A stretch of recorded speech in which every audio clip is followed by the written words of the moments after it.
把这衣服给我换上。有罪的奴婢，不配穿这个。不，这不是本宫的衣服。李煜公公，本宫要求见皇上，转告皇上，本宫是冤枉的，真的是冤枉的。主，自己好好想想，做了什么，都谁做的？见了皇上，好好跟皇上回话。李煜公公，李煜公公，本宫是冤枉的，本宫要求见皇上。皇上，皇上。主儿，您可不能再糊涂了。贵妃娘娘让奴婢给您递个话，您的2个弟弟，索出伦家现在仅剩的男丁，生死可就掌握在您的手里。贵妃，主儿，现在事情都出了，就看你想要保谁了。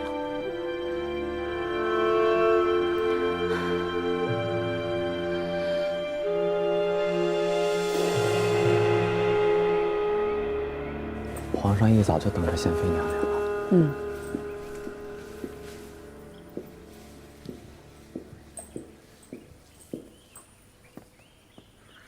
臣妾给皇上请安。贤妃坐。谢皇上。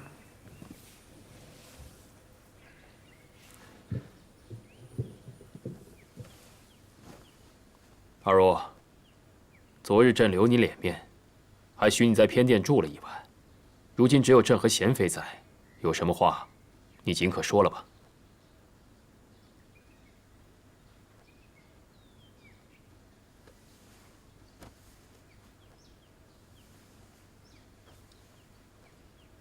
皇上恕罪，当年是臣妾冤枉了贤妃娘娘。这个朕知道。是臣妾偷拿了朱砂，害了皇子，陷害贤妃娘娘。还有那3个太监，也是臣妾收买指使的。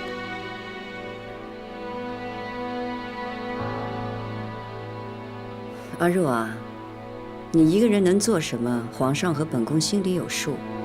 哪些事儿不是你做的，又是谁在背后指使的你？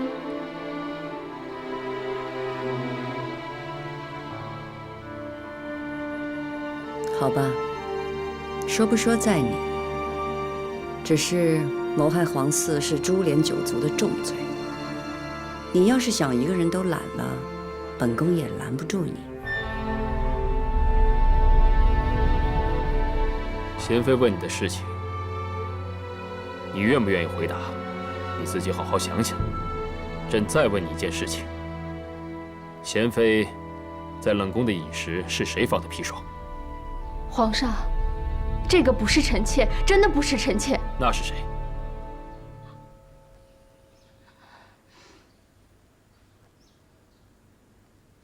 心夜，你说。回皇上，奴婢平时服侍主日常，主做什么，奴婢不太清楚。但奴婢知道，主深以贤妃娘娘为恨，尤其是发现皇上有条帕子是贤妃娘娘的旧物，那时候主就说过，想要除掉贤妃娘娘。主您别怪我，这时候心燕只能说实话了。到了现在这时候，您做了什么，你还是自己认了吧，逃是逃不掉的。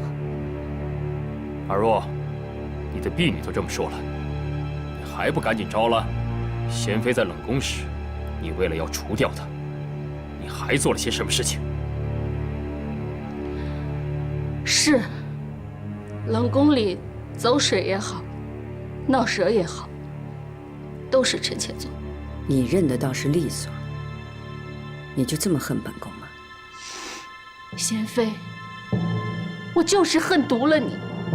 明明我聪慧伶俐，事事为你着想，你却凡事都压着我。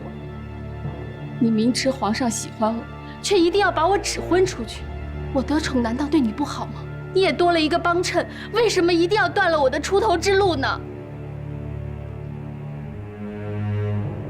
朕喜欢你。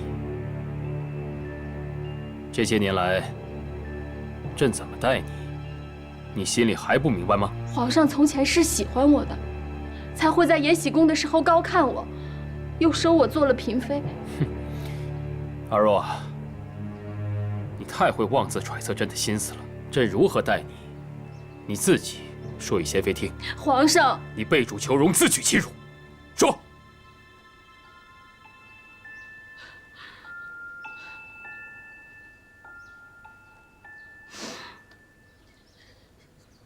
这些年来，皇上从来没有宠幸过我。每回事情，我都是披着一袭薄毯跪在地上。每一个事情的夜晚皆是如此。皇上从来没有碰过我。贤妃，你以为你在冷宫的日子难过，我在外头的日子就好过吗？白天我是主，受尽了皇上的恩赏，可到了皇上身边一个人的时候，我依旧是一个低贱的奴婢。可即便是这样，落在旁人眼里，我受尽了皇上的宠爱，所以我不得不忍受他们的嫉妒和嘲讽。贤妃，这一切都是因为你，皇上才会如此待我，我怎能不恨？你如今觉得不甘心了吗？朕告诉你，这一切都是你自找的。皇上，从前在延禧宫的时候，您夸我机灵聪慧，我从慎刑司出来，您留我在身边。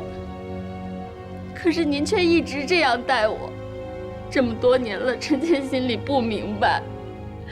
与其如此，不如杀了我是个痛快。若不是朕留住你，这几年来，你早不知死在谁的手上了。那么谁能把贤妃的冤屈说个清楚，还她个清白呢？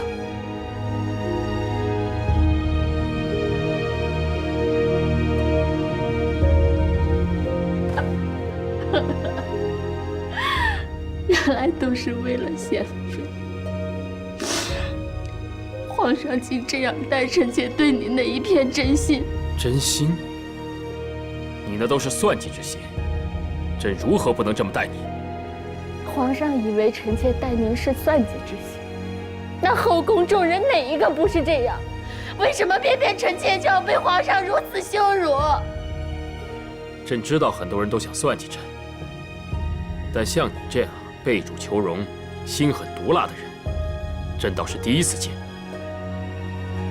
朕再问你一次，背后指使你的还有什么人？无人指使臣妾，全部都是臣妾自己做的。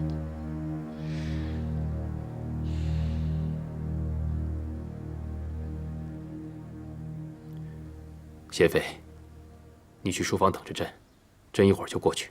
你们都下去吧。是。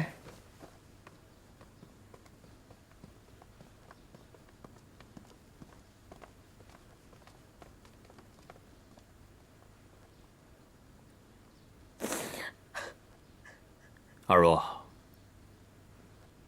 贤妃不在了，你可冷静下来，好好告诉朕，这背后到底还有什么人？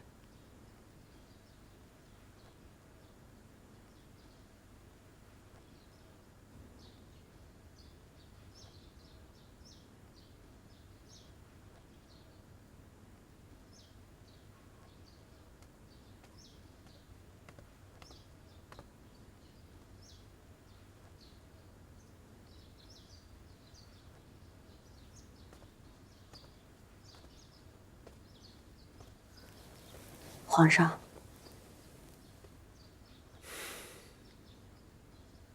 朕问了阿若许久，怕他当着你的面不肯招权，但他还是说，这是他一个人做的。臣妾不相信他一个人可以做成这些事儿。朕知道你不相信阿若的话，朕也不信。可是朕总不能把后宫所有有嫌疑的嫔妃都一一问罪，如此一来，只会乱了后宫。所以朕希望你明白，到阿若为止，再也没有别人了。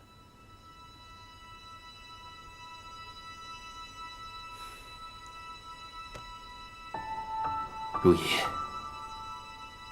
朕首先是前朝的君主，然后才是后宫的君主，希望你能明白。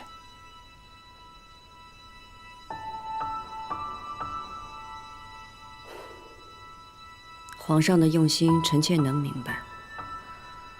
皇上与臣妾如此坦然，没有隔阂，能得皇上如此相待，臣妾也心安了。如懿，朕真的希望，从此以后，你我再也没有隔阂。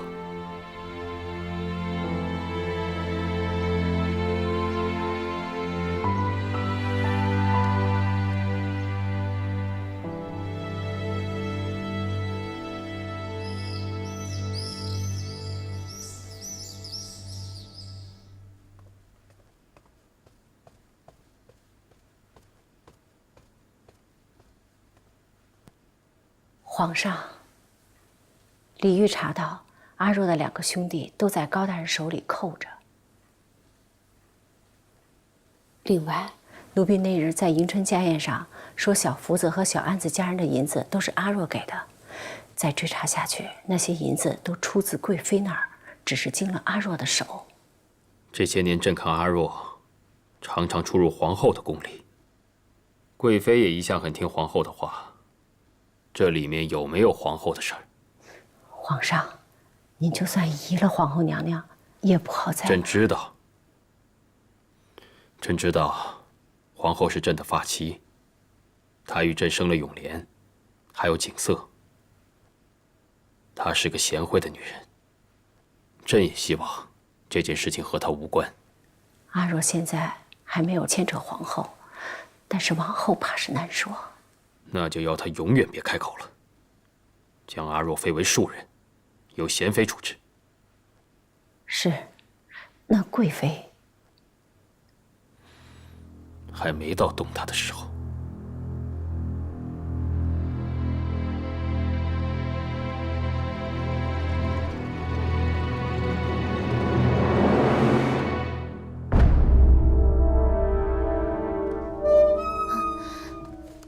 你们出去。是。